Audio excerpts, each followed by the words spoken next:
Good morning, students. Today we are going to do the geography video of manufacturing industry lesson 6, page number 73-74. Our topic is why is the per capita in consumption of steel so low in India? It is given in your book page number 73 only. Okay, in bold letters. The points are there. It can be written in one word also if it is 1 mark question. Otherwise, you have to explain these topics in one line. Lack of development work, like construction work, any flyover construction, road construction, railway construction is not taking place. So steel requirement is less. So consumption will be automatically less. Then lack of infrastructure like construction of highways, flyovers, buildings. If it is not taking place in a particular region, particular state, then the requirement of steel is low and thus it leads to poor consumption of steel there. Then regional disparity. It means promoting particular region and ignoring the other region. If Maharashtra, Gujarat, Delhi, Haryana, they are being given the importance and some of the states are being ignored, then those states which are being ignored, they do not go through any development work and thus the requirement of steel is also very less. In this regional disparity, you can compare Maharashtra or Gujarat with Jharkhand or undivided Bihar. That was facing the regional disparity problem. Lack of FDI. If foreign direct investment is not taking place, then also development work will not take place and thus it will lead to poor consumption of steel. Wrong government policies. If government is only not planning properly, thinking that we should develop this region, not to develop Jharkhand or Odisha or something like that, then automatically the requirement of steel will be less and it will lead to poor consumption, low consumption of steel. Now next we have distinguish between mini steel plants and integrated steel plants. This is a 5 marks question. You have to write column wise, distinguish between. First is there mini steel plants. They have electric arc furnaces. Means they are melting the scrap steel in their electric furnaces which are using the electricity, high voltage electricity. Integrated steel plant, they have blast furnaces in which the iron ore, limestone are mixed and it has been heated with the help of coke in the blast furnace. Then they are using steel scraps and sponge iron, mini steel plant. Whereas the integrated steel plants, they use iron ore. Number C, mini steel plants, they produce mild and alloy steel. Small categories of steel and alloy steel mixed with other materials. Whereas the integrated steel plant, they produce heavy steel, okay, whose weight is only in the 10 tons, 5 tons, 20 tons, like that. They produce limited products, mini steel plants, whereas integrated steel plants, they produce variety of products. In mini steel plants, they have less number of manpower, whereas in integrated steel plant they have large manpower. In mini steel plants, maybe 5,000 workers are sufficient, whereas in integrated steel plant there will be minimum 45 to 50,000 workers. Example, Bokaro steel plant. Mini steel plant require less investment. Integrated steel plants requires huge investment, more than 35,000 crore rupees. Example of mini steel plants, you have got JSPL Patratu, an example of mini steel plant, and Bokaro steel plant in Bokaro is an example of integrated steel plant which is producing variety of products. Now next question is there. Chota Nagpur region has maximum concentration of iron and steel industries. Explain. 1 into 5, 5 marks. First of all, raw materials. Iron ore, coal, limestone is easily available in this plateau region, Chota Nagpur plateau region. Iron ore is iron ore, coal, limestone. They are available in Jharkhand, Odisha, Chhattisgarh. Okay, and which is supporting these steel plants located over there. Some steel plants like Bokaro, Durgapur, Bhilai, Rourkela. These plants are located in the Chota Nagpur plateau only, and thus they get the uh, raw materials from these states. Second is their labor. Cheap labor is available from the states of Jharkhand, Bihar, Odisha, West Bengal, Chhattisgarh, etc. and Chhattisgarh, who are ready to work in these plants.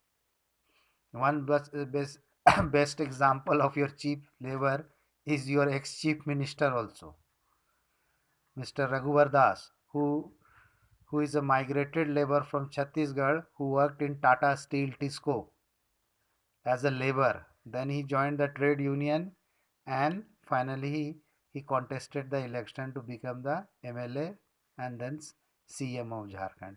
But previously he was working as a labor in Tisco, migrated labor, and originally he is from Chhattisgarh. Then transport. This region is well connected by road and rail transport.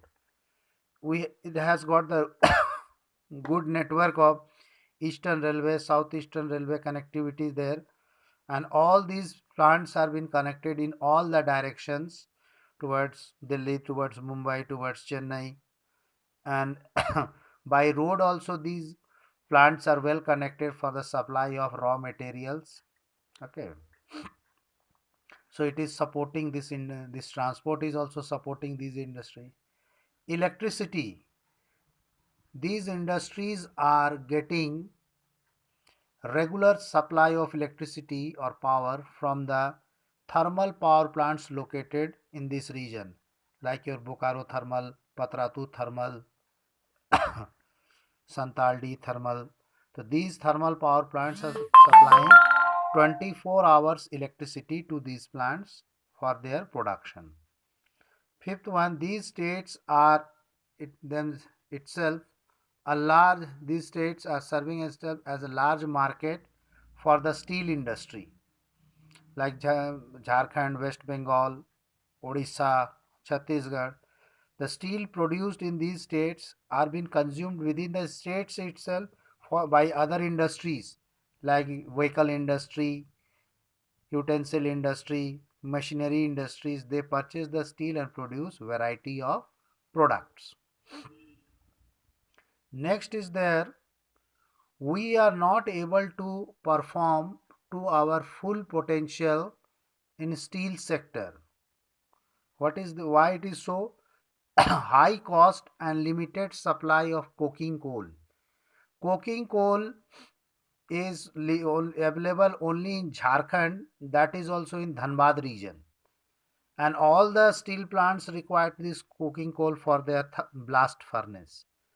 So limited supply is there, that's why the cost is also very high, and even we are importing the coking coal fly ash from Australia, so that cost is also added, so the cost of production increases. Low productivity, second one is low productivity of labor. As I told you, cheap labor is available from Jharkhand, Odisha, Chhattisgarh. So many of the laborers are unskilled, untrained, and when they are untrained, then they are not able to handle the new machines. Latest technologies are not being utilized by them, so output will be low, and thus that output is making a matter for the steel plant. Irregular supply of energy, that is electricity. Power cut problem is there. For that, these plants, many of the plants, they have adjusted the parallel connection from other thermal power plants TISCO is getting the power from thermal, Bokaru thermal, Patratu thermal, Santaldi, and TISCO is having its own production unit within its campus, that is Tata Power, so that this electricity problem will be handled. But all plants are not able to do so. Poor and old infrastructure. Many of the plants are having their machineries more than 50 years old. So old machines have got wear and tear loss. So input cost will be high for these old machines, and output cost will be output will be very less. In that case, it is not been able to produce up to its expectation what it is supposed to. What factors have been boosted the steel industry? One mark question. Liberalization policy of the government signed after NEP, new economic policy, and it allowed the multinational companies to invest in steel sector. Private sector also been allowed to invest in the steel sector. And second is their FDI, foreign direct investment, which was been permitted to the MNCs to invest in the steel sector like POSCO Steel, Nippon Dendro Steel, Lloyd Steel. They are the MNCs which are producing steel in India by doing the FDI, and it was only possible due to liberalization. Next is there, what was Kaling Nagar controversy? Skill based question, 3 marks. It was a dispute developed in Kaling Nagar, Odisha during the installation of steel plant there. Tribal people were not ready to give their lands. Then last, why they were not ready to give the land? What was the reason behind it?